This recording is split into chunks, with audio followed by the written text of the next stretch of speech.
1인법인 설립 자본금은 남들이 하라는 대로 하시면 절대 안 됩니다. 내 상황 그리고 사업 목적에 맞게 정하셔야 법인 폐업하는 일이 없습니다. 저는 3년 전에 자본금 1,000만 원으로 법인을 설립했습니다. 부동산 투자 목적으로 법인을 설립하다 보니 수익이 바로바로 나는 구조가 아니었어요. 1,000만 원이라는 돈도 시간이 지나니 종부세, 세무사비, 사무실 임차료로 금방 없어지더라고요. 그때 알았어요. 미리 계획해보고 자본금을 설정해야 되는구나. 남들이 정해준 대로 하면 안 되는구나. 법인 설립을 하기로 마음 먹었는데 막상 하려니 정해야 할 것도 많고 특히 자본금은 얼마로 설정해야 될지 궁금한 분들이 많으실 거예요. 지금부터 말씀드릴 1인법인 자본금에 대해 영상 끝까지 시청하시면 더 이상 자본금 얼마로 할지 고민하실 일은 절대 없으실 거예요. 그리고 1인법인 설립 절차를 먼저 알고 계시면 이해가 더 빠르실 텐데요. 고정 댓글에 영상 링크 참조해주세요. 2009년까지는 법인 설립 시 최소 5천만 원 이상의 자본금이 필요했습니다. 하지만 법이 개정되면서 1,000만 원, 2천만 원으로 법인 설립을 하시는 분들이 많이 늘어났습니다. 현재 법인 설립 가능한 최소 자본금은 100원입니다. 즉 100원으로도 회사를 설립할 수 있습니다. 하지만 100원으로 설립하게 되면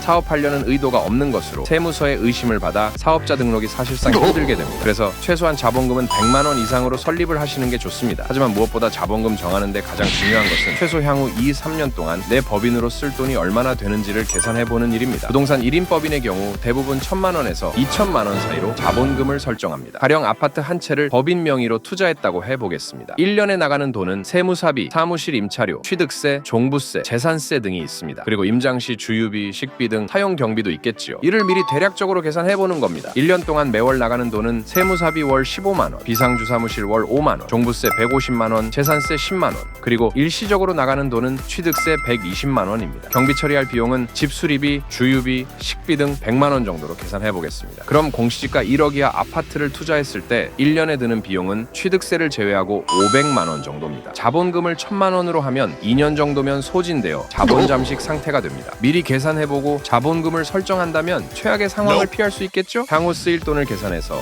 자본금을 설정하면 자본 잠식을 피할 수 있습니다. 자본 잠식은 회사의 적자가 계속되어 자본금보다 자기 자본이 작아진 상태를 말합니다. 자본 잠식 상태가 되면 대출도 안 나와서 부동산 투자의 핵심인 레버리지 투자가 힘들어집니다. 반면 이렇게 법인으로 쓸 돈을 계산해 본다고 해도 법인 운영 중 예상하지 못했던 지출이 발생하기 마련입니다. 따라서 딱 맞게 자본금을 설정하기보다 계산된 금액보다 몇백만 원이라도 여유 있게 자본금을 설정하는 게 좋습니다. 하지만 법인돈은 마음대로 못 빼기 때문에 부채 비율, 현금 유동성이 확보만 된다면 자본금을 많이 할 필요는 없습니다. 많이 넣었다가는 장기간 내 돈이 묶일 수 있기 때문이죠. 이처럼 결국 남들이 하라는 대로 하는 것보다 조금 귀찮더라도 내가 법인을 운영할 때 비용을 직접 계산해 봐야 합니다. 사업 특성상 바로 매출이 발생되어 현금 유동성이 확보된다면 자본금은 100만 원으로 하든 1,000만 원으로 하든 전혀 관계가 없습니다. 하지만 부동산 1인법인의 경우 매출이 바로 나지 않기 때문에 미리 직접 계산해 놓으면 훨씬 더 마음 편한 투자를 하실 수 있습니다. 내 회사를 만들 건데 귀찮더라도 이 정도는 해야 된다 생각합니다. 법인을 만든다는 것은 보통 사람들은 경험하지 않는 어찌 보면 큰 사건입니다. 하물며 집을 사는 것도 인생에 몇 번 없는 일이기도 하고요. 집 사는데 보통 수억 원씩 들고 보통 실거주용으로 아파트를 사기 때문에 몇 번 살 일이 없습니다. 저도 처음 집을 샀을 때가 기억이 납니다. 엄청 떨리고 두려웠습니다. 내가 잘하는 게 맞는가라는 의심도 계속 들었고요. 하지만 두 번째 집을 살 때부터 자신감이 생겼고 부동산을 모아가고 싶다는 생각이 들더라고요. 가격이 오르는 경험을 하니 부동산 투자로 금방 부자 될 수 있겠다라는 생각마저 들었습니다. 하지만 생각만큼 상승을 겪는 건 쉽지 않았습니다. 내 생각대로 되지 않을 때가 많았습니다. 그래서 저는 공부를 더 열심히 하고 경매, 상가, 오피스텔까지 범위를 넓혔습니다. 그러다 보니 법인 설립의 필요성을 자연스레 느끼게 되었던 것 같습니다. 설립 후 명의와 세금으로부터 자유로워졌고 더 폭넓은 물건을 접할 수 있었습니다. 투자의 길이 보이기 시작했던 거죠. 여러분들도 법인을 설립하여 더 넓은 눈으로 부동산 투자를 바라본다면 원하는 결과를 금방 얻으실 수 있습니다. 이 영상을 보시고 자본금을 어떻게 설정해야 할지 감이 오셨을 거예요. 자본금을 정하는 일은 법인 설립 절차의 첫 단추입니다. 전체적인 1인법인 설립 과정에 대해 궁금하시다면 아래 고정 댓글에 링크를 남겨두었으니 영상 참조하시면 훨씬 더 많은 도움 되실 거예요. 영상 봐주셔서 감사합니다. 매주 부동산 그리고 법인 관련 꿀팁을 업로드하고 있습니다. 구독을 눌러두시면 더욱더 자세한 정보로 찾아오도록 하겠습니다. 좋은 하루 보내세요.